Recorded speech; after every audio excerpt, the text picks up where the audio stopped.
마태복음 8장 23절에서 9장 8절 말씀까지 말씀을 함께 읽도록 하겠습니다. 배에 오르심에 제자들이 따랐더니 바다에 큰 놀이 일어나 배가 물결에 덮이게 되었으되 예수께서는 주무시는지라. 그 제자들이 나와 깨우며 이르되 주여 구원하소서, 우리가 죽겠나이다. 예수께서 이르시되 어찌하여 무서워하느냐, 믿음이 작은 자들아 하시고 곧 일어나사 바람과 바다를 꾸짖으시니 아주 잔잔하게 되거늘 그 사람들이 놀랍게 여겨 이르되 어떠한 사람이기에 바람과 바다도 순종하는가 하더라. 또 예수께서 건너편 가다라 지방에 가심에 귀신 들린 자 둘이 무덤 사이에서 나와 예수를 만나니 그들은 못이 사나워 아무도 그 길을 지나갈 수 없을 지경이더라. 이에 그들이 소리질러 이르되 하나님의 아들이여, 우리가 당신과 무슨 상관이 있나이까? 때가 이르기 전에 우리를 괴롭게 하려고 여기 오셨나이까 하더니 마침 멀리서 많은 돼지떼가 먹고 있는지라.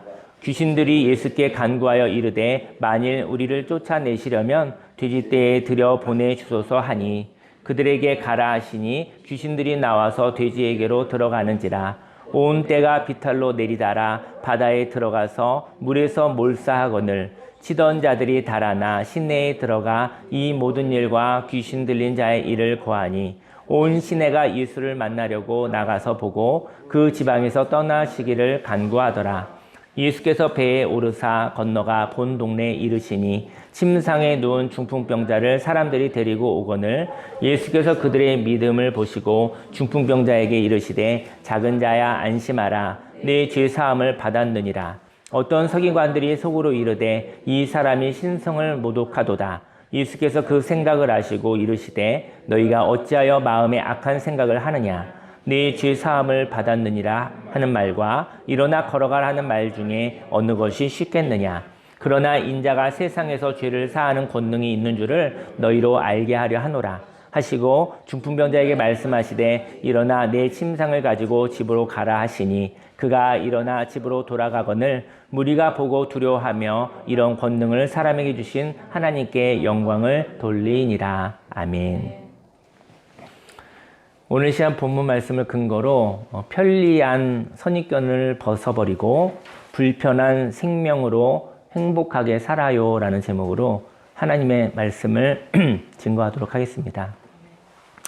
선입견이 색안경을 끼고 사는 것이 아주 편합니다. 이제 한번 끼면 되잖아요. 한번 노란 안경을 끼고 하면 세상이 다 노랗게 보이잖아요. 그러니까 그냥 세상이 보고 싶은 그 선입견은요, 보고 싶은 눈이에요. 자기가 보고 싶은 안경을 쓰겠죠. 근데 그 안경 쓰고서 세상을 다 그렇게 보는 거예요. 그런데 속은 거죠. 세상은 너무 다양하잖아요. 그런데 내가 보고 싶은 안경, 내가 보고 싶은 관점으로만 보는 것이죠. 그래서 편리할 수는 있으나 오류에 빠지는 것이죠. 편리할 수 있으나 사실은 진실을 볼 수 없는 눈인 것입니다. 그래서 편리한 선입견, 그것을 저와 여러분들이 벗어버렸으면 좋겠습니다. 그리고 불편한, 그 때에 맞는 하나님의 진리의 눈을 보시기를, 그 진리의 눈을 보시면 그것은 불편할 수 있어요. 안경을 여러 번 갈아 껴야 되는 것처럼. 이럴 때는 하나님의 관점은 획일적이지 않아요. 하나님의 관점은 창조적입니다. 그래서 불편할 수 있지만 하나님의 관점으로 보시면 그 생명으로 행복하게 살아가시기를 예수님으로 축원합니다. 인생은 풍랑이 있습니다. 인생은 정해져 있지 않습니다. 오늘도 풍랑이 일고 있어요. 오늘도. 물론 태풍이 불진 않지만 저와 여러분의 영혼에 풍랑이 일고 있습니다. 그런데 어떤 풍랑이 있는지 몰라서 미친 바람이라고 말하는지도 모릅니다. 그래서 광풍이라고 하거든요. 이렇게 광풍이 부는 것이 인생입니다. 오늘 예수님은 배에 올라서 제자들과 함께 항해를 하고 있었습니다. 그런데 이렇게 풍랑이 일고 있지만 예수님은 평안히 잠을 자고 있었습니다. 여러분들도 이 성경을 읽으면서 참 신기하다라고 생각했을 것 같아요. 왜 세상 다 시끄러운데 예수님은 저렇게 평안하게 잠을 잘 수 있는가? 아마 그 성경을 읽으면서 저희 여러분들이 잠깐 머물러 수 있었을 것 같아요. 참 속 좋으시다. 라고 생각할 수 있죠. 인생이 이렇게 괴롭고 인생이 이렇게 어려운데 어떻게 저렇게 풍랑이 부는 그 배 위에서 잠을 편안하게 잘 수 있을까? 라고 저희 여러분들은 호기심을 가졌을 수도 있습니다. 이렇게 풍랑이 일고 있지만 예수님은 평안히 잠을 자고 계셨죠. 여기에 제자들이 이해가 되지 않아서 예수님을 깨우기 시작했던 거예요. 이 세상의 모든 것에 반응한다면 우리는 피곤할 것입니다. 이 세상에 있는 모든 것에 반응하는 것은 저와 여러분의 인생을 막대하는 것입니다. 저와 여러분의 인생 가운데 하나님이 허락하신 것만 하나님과 대화 속에서 그때 반응하시기를, 그것이 자기 자신을 아끼는 거예요. 저와 여러분들은 무한하지 않습니다. 저와 여러분들의 영혼이 지칠 수 있다는 것을 아시기를 예수님이 축원합니다. 다시 말해 이 세상의 모든 것을 볼 수 있다면 혼란스러울 것입니다. 저희 여러분들이 안 보이는 것도 있죠. 그 안 보이는 것 때문에 어쩌면 저희 여러분들은 평안할 수도 있는 것이죠. 저희 여러분들이 안 보이는 거 하나님이 보고 계시고 하나님의 때에 맞게 하나님이 역사하실 것이라 하나님께 맡겨드리시기를 예수님의 이름으로 축원합니다. 저희 여러분들이 감당할 수 있는 것만 하나님께서 허락해 주신 이유는 저희 여러분들을 못났다 하는 것이 아니라 저희 여러분들을 사랑하시기 때문에, 아버지가 저희 여러분들을 보호하시기 때문인 것이지요. 여기에 제자들은 무서운 가운데 있었어요. 하지만 예수님은 육신의 피로를 위하여 잠을 청하셨던 것이죠. 저희 여러분들이요, 잠을 잘 때는 육신의 피로 때문에 잠을 자면 참 좋을 것 같아요. 푹 자고 나면 힘이 나잖아요. 그렇지 않습니까? 그래서 저희 여러분들의 영혼의 안식이 인생 가운데 있기를 예수님의 이름으로 축원합니다. 23절 말씀에 배에 오르심에 제자들이 따랐더니 바다에 큰 놀이 일어나 배가 물결에 덮이게 되었으되 예수께서는 주무시는지라. 그 제자들이 나와 깨우며 이르되 주여 구원하소서, 우리가 죽겠나이다. 저희 여러분들이 그렇게 기도하는 거잖아요. 하나님 정말 나를 구원하소서, 내가 죽겠나이다. 근데 하나님 왜 잠자고 계십니까? 왜 예수님이 잠자고 계십니까? 우리 그런 기도를 하고 있는 것 아니겠습니까? 예수님은 제자들에게 말합니다. 깨우니까 일어나신 거죠. 제자들이 말합니다. 그리고 영어 성경에 보니까 little faith라고 하더라고요. 작은 믿음이라고 말하는데, 믿음은요 셀 수가 없어요. 믿음은 비교가 불가능합니다. 저희 여러분들 이런 얘기, 내가 저 사람보다 믿음이 커, 이런 얘기는 사실은 비성경적인 거예요. 그 사람의 믿음의 칼라가 있는 거예요. 각 사람마다 믿음의 칼라가 있는 것이지 누구보다 큰 건 없어요. 하지만 나의 작은 믿음이 성장할 수는 있다는 것이죠. 자기 자신의 믿음이 이전보다 믿음이 성장할 수는 있어요. 하지만 여러분들이 혹시나 다른 사람의 믿음과 믿음 경쟁을 한다고 한다면 쏟고 있는 것이다. 믿음 경쟁을 하지 않으시기를 예수님으로 축원합니다. 믿음은 셀 수는 없지만 그 믿음이 작다고 말하는 것이죠. 저와 여러분들의 믿음은 컬러가 다르고 모양이 다르기 때문에 비교할 수 없습니다. 그러나 동일한 사람이라고 한다면 그 믿음이 이전보다 커지기를, 성장하기를 예수님의 이름으로 축원합니다. 26절 말씀에 예수께서 이르시되 어찌하여 무서워하느냐, 믿음이 작은 자들아, little faith라고 얘기하는 것이죠. 믿음이 작은 자들아 하시고 곧 일어나사 바람과 바다를 꾸짖으시니 아주 잔잔하게 되거늘. 믿음은 작은 믿음이 있고 큰 믿음이 있습니다. 작은 믿음은 환경을 무서워하는 믿음입니다. 여러분들의 삶 속에 환경이 있잖아요. 나보다 큰 환경이 있잖아요. 그 환경에서 위축되는 것, 그것을 작은 믿음이라고 합니다. 환경은요, 날마다 변화무쌍하게 변하고 있거든요. 그 환경에 눌리지 않으시기를 소망합니다. 환경에 눌리지 않는다면 환경으로부터 자유롭습니다. 이래도 되고 저래도 되는 것이지요. 환경에 눌린다는 것은 수동적으로 사는 것을 의미합니다. 저희 여러분들이 환경이 너무 무서우면 그냥 이렇게 위축되고 수동적으로 살 수밖에 없어요. 생동감 있게 살 수 없는 거예요. 환경을 보죠. 분위기를 보죠. 사람을 보죠. 환경을 보면서 그때에 따라 내가 이렇게 반응해야겠다 생각하는 사람은 사실은 항상 조마조마한 것이죠. 그래서 그 사람은 잘 지치는 사람인 거예요. 항상 조마조마한 사람은 가만히 있는데 쉼이 없어요. 가만히 있는데도 계속 일하고 있는 것입니다. 저희 여러분들이 환경을 하나님과 함께 다스리시기를 예수님의 축원합니다. 너희가 세상에서 환난을 당하나 담대하라. 내가 세상을 이겼노라 하시니라. 저와 여러분들보다 더 큰 환경은 너무나 많이 있습니다. 하지만 그 환경에 위축되지 마시고 그 환경을 다스리시는 하나님과 연합, 그 하나님과 예배함으로 하나님과 함께 그 환경을 다스리시기를 예수님의 이름으로 축원합니다. 기분은 어떤 환경에 있는 기운이거든요. 기분이 좋다, 기분이 나쁘다. 저와 여러분들이 기분 좋은 분위기에 가잖아요. 그러면 기분 좋은 물에 들어가는 것과 똑같아요. 기분 좋은 환경에 가면 기분이 좋아요. 분위기가 기분이 좋거든요. 그죠?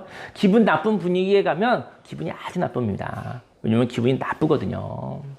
저희 여러분들이요, 기분 좋은 환경에 살기를 예수님의 축원합니다. 기분은 어떤 환경에 있는 기운인데요. 만일 믿음으로 환경을 바꾼다면, 환경을 향한 해석을 다르게 한다면 환경을 다룰 수 있습니다. 저희 여러분들이 기분 나쁜 환경 가운데서는 피하시기를, 그리고 기분 좋은 환경으로 들어가시기를 예수님의 축원합니다. 그래서 기분 나쁜 환경을 바꾸어서 기분 좋은 환경으로, 하나님이 좋다 하시는 그 환경으로 저희를 선택하여 움직일 수 있는 권한이 있는 것이죠. 이렇게 환경을 향한 해석을 다르게 한다면 환경을 다룰 수 있는 것입니다. 그리고 환경에 의하여 영향을 받는 기분을 다룰 수도 있는 것이죠. 예수님은 환경을 꾸짖으신 거예요. 예수님은 환경을 꾸짖었지만 환경을 무서워하는 사람들에게 하나님의 말씀으로 환경에 굴복하는 마음을 꾸짖은 거예요. 제자들이 막 무서워서 떨고 있잖아요. 그랬더니 예수님 일어나셔서 얘기하는 거에서 바람을 꾸짖은 거예요. 바람아 잠잠해라. 왜냐면 당신의 제자들이 환경을 너무 무서워하고 있으니까 그래서 꾸짖어 주신 거예요.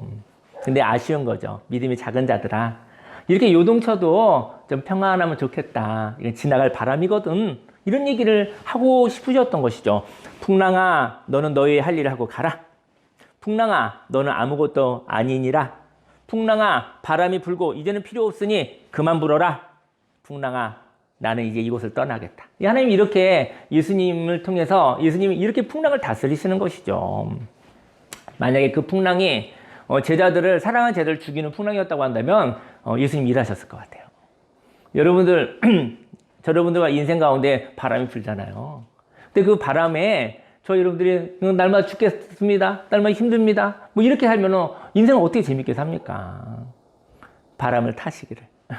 바람이 있어야 서핑도 하고 바람이 있어야 또 상쾌함도 있고 그런 바람도 있는 것이거든요. 인생의 바람을, 여러분들이 인생의 바람을 즐기시기를 예수님의 축원합니다. 비행기가 날아가는 것도 바람이 있기 때문인 거잖아요. 바람은 저 여러분을 파괴하는 바람도 있겠으나 그런 바람은 하나님께서 막으시고 하나님께서 저 여러분보다 더 급하게 역사하실 것입니다. 하지만 저 여러분들에게 인생의 재미를 위한 그런 바람이라고 한다면 그 바람을 타고 살아가시기를 예수님으로 축원합니다. 풍랑은 어떤 것입니까? 풍랑은 환경적인 풍랑도 있으나 그 환경을 보고 요동치는 영혼의 풍랑이 있는 것이지요. 예수님에게는 그 어떤 것도 고정된 것이 없었습니다. 풍랑조차도 다룰 수 있는 환경일 뿐이었던 것이죠. 우리는 어쩌면 환경 가운데 의기소침되지는 않는지 모르겠습니다. 물론 우리는 예수님은 아닙니다. 예수님을 따르는, 예수님의 가치관을 따라가는 사람이죠. 그래서 이게 좌충우돌하기도 하고 갈팡질팡하기도 하고 우리는 완벽하지는 않습니다. 하지만 예수님의 가치관을 따라가기 위해서 우리는 예배드리고 또 하나님의 말씀으로 바라보고 또 하나님과 대화하는 기도를 하는 것이죠. 그래서 예수님이 걸어가신 그 길을 함께 가고 싶은 소망이 있는 사람들인 것이죠. 예수님을 따르는 무리들, 바로 그리스도인들인 것이죠. 저와 여러분들의 삶 속에 물론 우리는 예수님은 아니죠. 하지만 성령이 임하시면 우리도 환경을 향하여 체념하는 것이 아니라 환경을 바꿈으로 환경을 다룰 수 있다고 생각합니다. 저희 여러분들은 예수님은 아니지만 성령님이 임하시면 그 순간 우리는 그 환경을 다룰 수 있는 그런 권능이 있게 되어지는 것이죠. 만일 환경에 체념하기 싫다면 환경에 떠나는 일을 하여야 할 것입니다. 또 환경을 떠날 수 없다면 그 환경이 떠나도록, 그 환경이 잠잠하게 되어 삶의 목적을 포기하지 않을 수 있도록 영혼의 힘을 가져야 할 것입니다.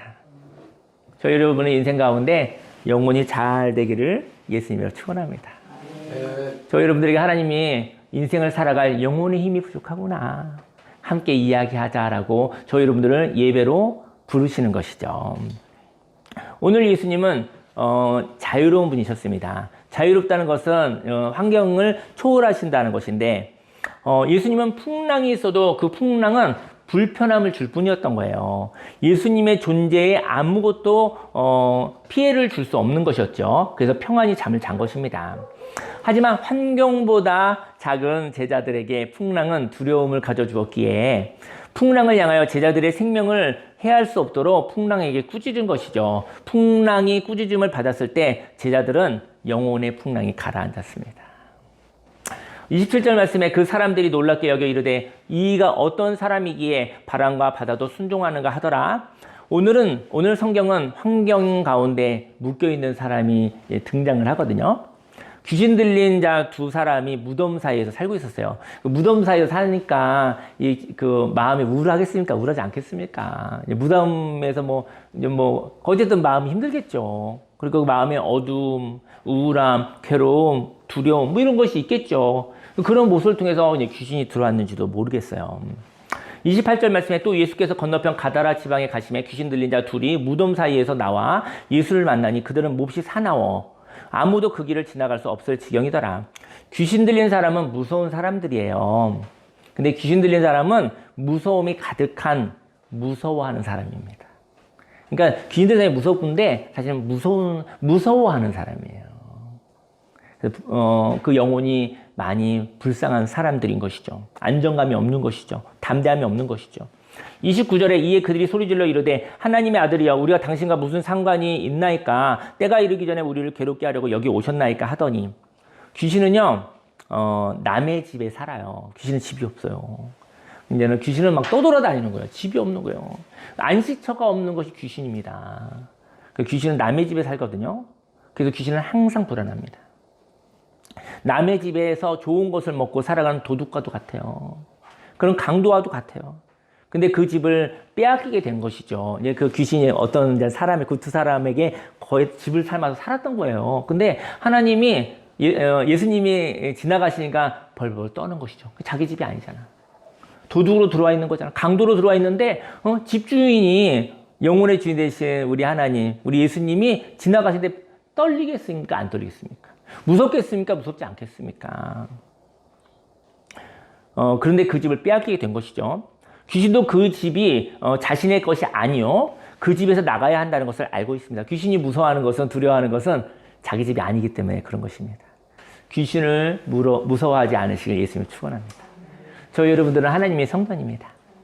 하나님 아버지의 집입니다. 하나님의 성령이 거하는 집이기 때문에 저희 여러분들의 두려움과 무서움과 괴로움과 그러한 모습이 있었을 때 두려워하지 마십시오. 왜냐하면 그것은 나가야 될 것이기 때문인 것이죠. 귀신은 불안해하기에 무서워하고 있었던 것이죠. 만약 그 집이 사람이라면 그 사람이 참된 주인, 하나님의 형상을 찾으면 귀신에게 나가라고 말할 수 있는 것이죠. 저희 여러분들의 삶 속에, 마음 속에 나가라 할 수 있는 게 있는 거예요. 저희 여러분들의 마음을 다스릴 수가 있는 거예요. 저희 여러분들의 마음 속에 이건 내 마음이 아니야. 이 마음이 나를 붙잡고 있어. 이 마음이 나를 괴롭히고 있어. 이 마음을 좀 내보냈으면 좋겠어. 라고 생각하신다고 한다면 하나님의 자녀의 하나님의 형상을 찾으십시오. 그러면 나갈 수밖에 없습니다. 왜냐하면 여기는 하나님의 성전이니까. 저와 여러분의 삶 속에 인생의 목적을 발견하면 나를 속이는 헛된 것들을 쫓아낼 수가 있는 것입니다. 30절 말씀에 마침 멀리서 많은 돼지떼가 먹고 있는지라 귀신들이 예수께 간구하여 이르되 만일 우리를 쫓아내시려면 돼지떼에 들여 보내주소서 하니 귀신의 특징은요 감사가 없다는 것입니다. 저희 여러분들이 가끔 귀신하고 닮았을 때가 있어요. 가끔. 이거 생각해 보셔야 돼요. 제가 성경 읽어보니까 가끔 내 모습이 있더라고요. 가끔.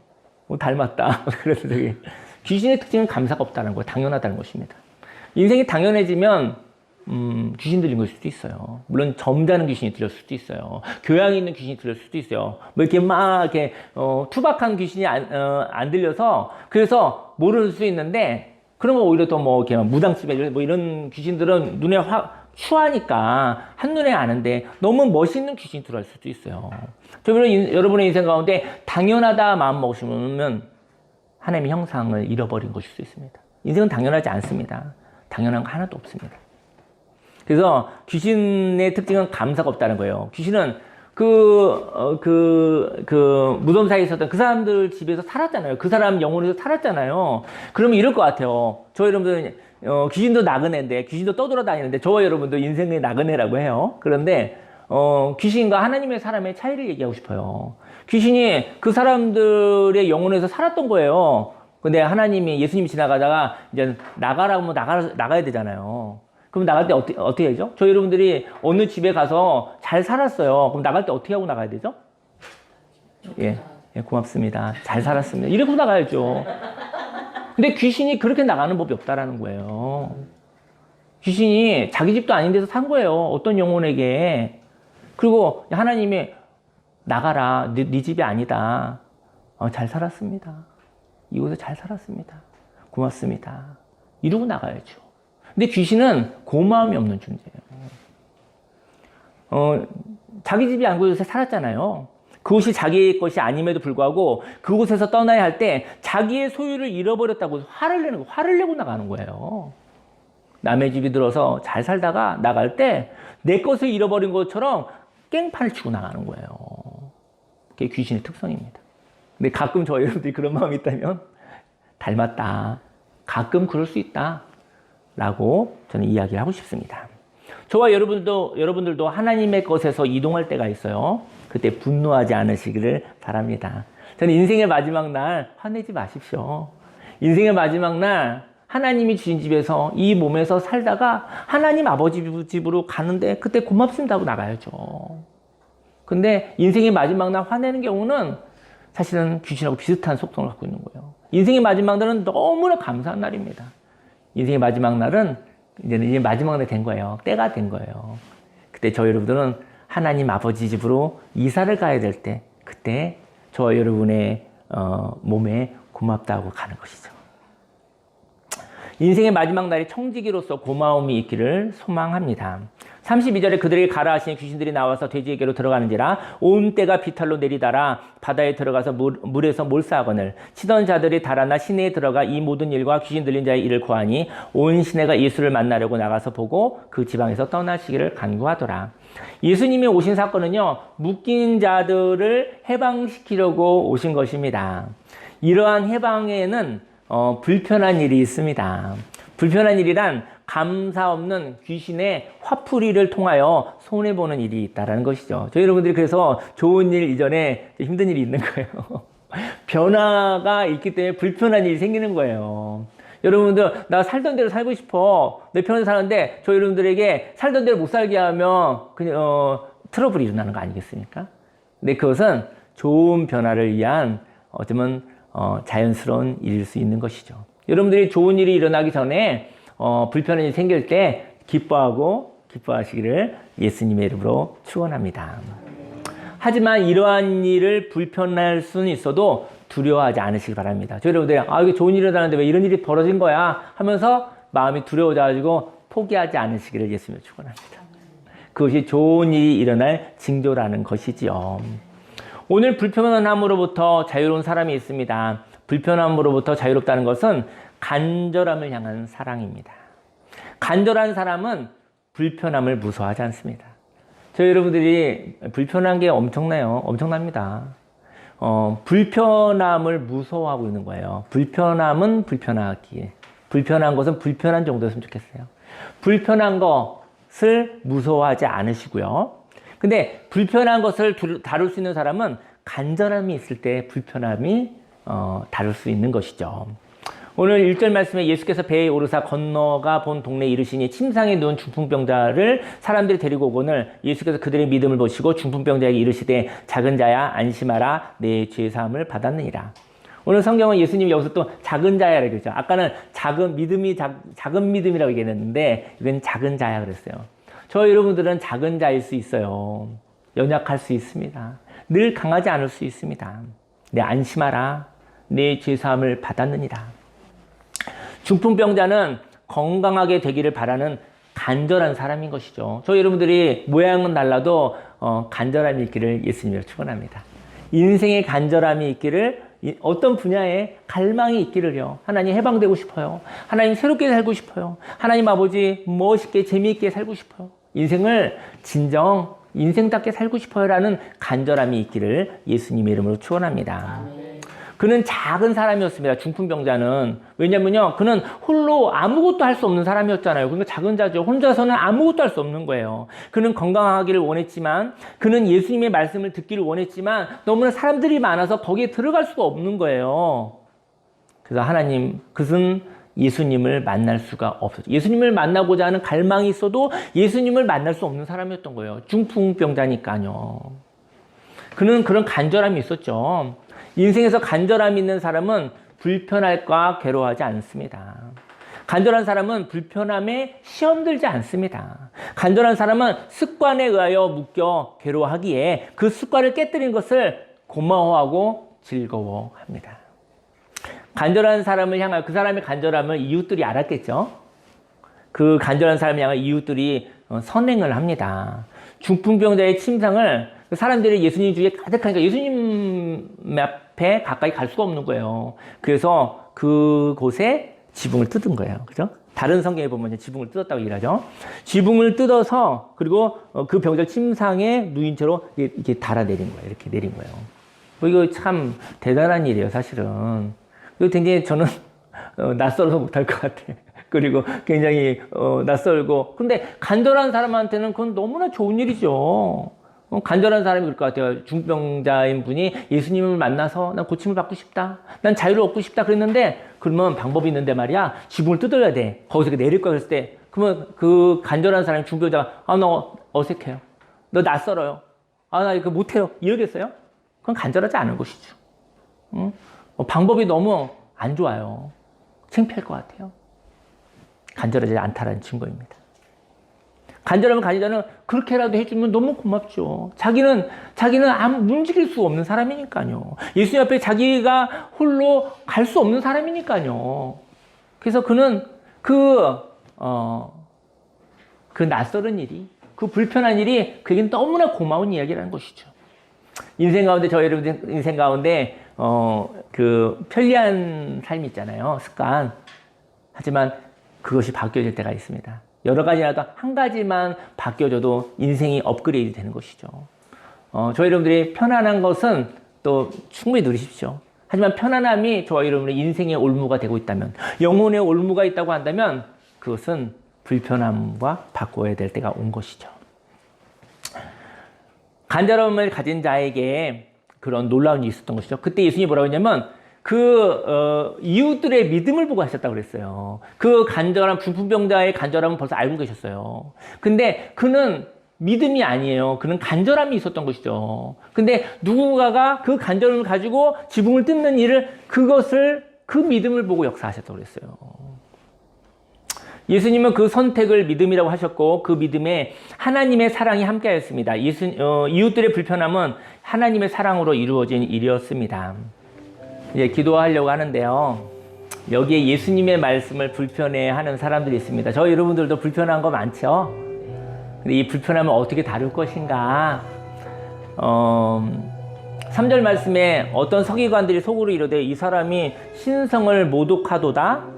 예수께서 그 생각을 생각만 했어요. 그 생각을 아시고 이르시되 너희가 어찌하여 마음에 악한 생각을 하느냐라고 얘기를 했어요. 우리들에게도 악한 생각이 때로 있습니다. 악한 생각은 어떤 생각이냐면요. 결국은 변할 수 있는 것이 없어라는 선입견이에요. 악한 생각은 바로 절망입니다. 하나님이 계셔도 소망은 없어. 이것이 악한 생각입니다. 이렇게 영혼이 묶여 있어서 생명이 없다면 그때부터 환경은 무서운 것이 됩니다. 저희 여러분의 삶 속에 변할 수 있는 것은 아무것도 없어. 절망한 사람들이 환경을 무서워합니다. 소망이 있는 사람은 환경을 무서워하지 않습니다. 그 환경은 바뀌어질 것이잖아요. 그죠?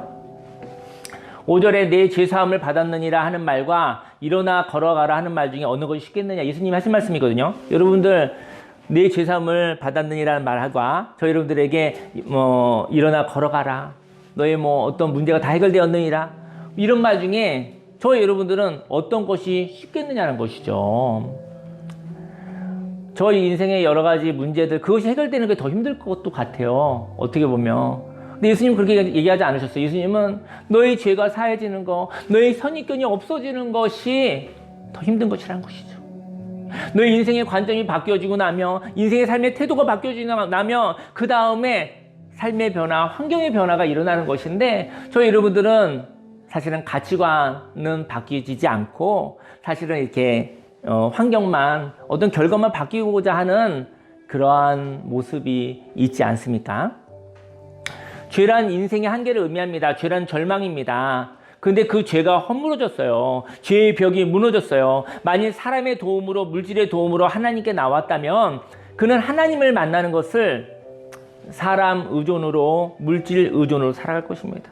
누구나 하나님 만나고 싶지만 하나님께 나오는 길을 사람의 의존으로 왔고 물질 때문에 왔고, 그러면 그는 다 하나님을 만나고 싶지만 나를 하나님 만나게 한 그 통로를 우상으로 섬길 거라는 것이죠. 누구나 하나님을 만나고 싶지만 하나님을 만나는 방식이 절대화돼서는 안 됩니다. 그는 하나님을 만나는 방식을 숭배하는 것입니다.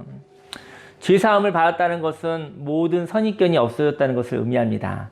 이제까지의 모든 시스템이 무너졌다는 것을 의미합니다.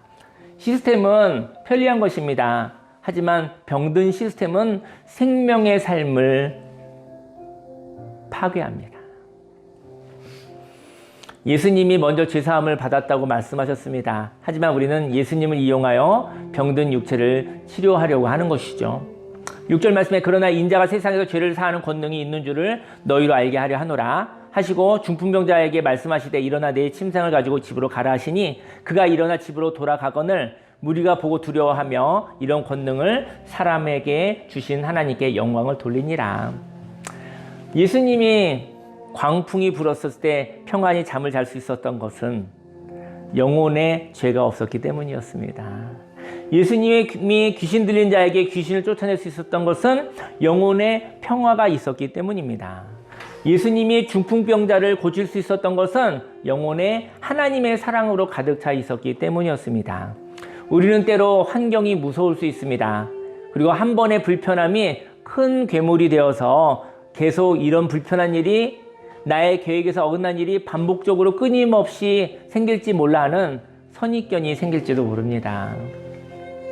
과거의 어려운 경험이 반복될지 모른다는 두려움과 미래의 어려운 경험이 갑자기 닥칠지도 몰라 하는 불안함이 죄인 것입니다. 이렇게 절망의 선입견을 가지고 있다면 그 바라봄이 믿음이 되어 환경이 될 것입니다. 중풍병자에게 너희 침상을 들고 일어나 걸어가라 말하면 하나님의 권능을 통하여 그렇게 될 것입니다. 하지만 성령이 임하시지 않고 예수님 의존으로 살아간다면 예수님을 만나는 통로에 묶여서 살아갈 것입니다. 사도행전 1장 8절 말씀에 오직 성령이 너에게 임하시면 너희가 권능을 받고 예루살렘과 온 유대와 사마리아와 땅끝까지 이르러 내 증인이 되리라 하시니라. 여러 가지 모양의 풍랑이 불 수 있습니다. 악한 영에 사로잡힐 수도 있습니다. 그때 두려워하지 않으시기를 바랍니다. 예수님처럼 평안한 안식을 하시기 바랍니다. 그리고 환경을 향하여 명령하시기 바랍니다. 그리고 하나님과 대화하시기 바랍니다. 하나님의 영이 임하시면 평화와 자유를 가지고 행복하게 살아가시기를 소망합니다. 기도하기 원하는데요. 오늘 성경 말씀에 예수님이 배에서 풍랑에서 잠을 잤었던 그 안식, 그 믿음이 저와 여러분이 있기를 예수님 축원합니다. 안식이 있고 난 다음에 예수님이 이제는 일하실 때 일하신 거예요. 예수님도 주무셨어요. 예수님도 안식하셨어요. 하나님의 힘을 공급받으려고. 하나님의 때에 저 여러분들이 예배드리며 안식 가운데 저 여러분들 영혼이 지치도록 방치하지 않으시기를 예수님을 축원합니다.